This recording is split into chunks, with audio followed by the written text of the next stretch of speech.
జమ్మూ కాశ్మీర్ అనంతనాగ్ జిల్లాలో ఉగ్ర దాడికి పాల్పడిన ముష్కరులను గుర్తించే పనిలో నిఘా వర్గాలు నిమగ్నమైనాయి. అందులో భాగంగా 3 ఉగ్రవాదుల ఊహా చిత్రాలను బుధవారం విడుదల చేశాయి. మరోవైపు ఆ దాడిలో పాల్గొన్న మరో ఉగ్రవాది ఫోటోను సైతం ఇప్పటికే విడుదల చేసిన సంగతి తెలిసిందే.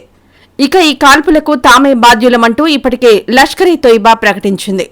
ఆ సంస్థ top commander Saifullah Kasuri alias Khalid ఈ ఘటనకు ప్రధాన సూత్రధారి అని నిఘా వర్గాలు స్పష్టం చేశాయి.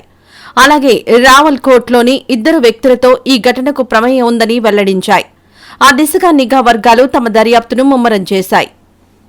ఈ వీడియో నచ్చితే లైక్ చేయండి. అలాగే మా ఛానల్ ని ఫస్ట్ టైం కనుక చూస్తున్నట్టయితే ఇప్పుడే సబ్స్క్రైబ్ చేసుకుని పక్కనే ఉన్న గంట సింబల్ ని యాక్టివేట్ చేసుకోండి. అప్పుడే మేము పెట్టే ప్రతి వీడియో మీకు నోటిఫికేషన్ గా వస్తుంది. అలాగే ఈ వీడియో పూర్తిగా చూసినందుకు ధన్యవాదాలు.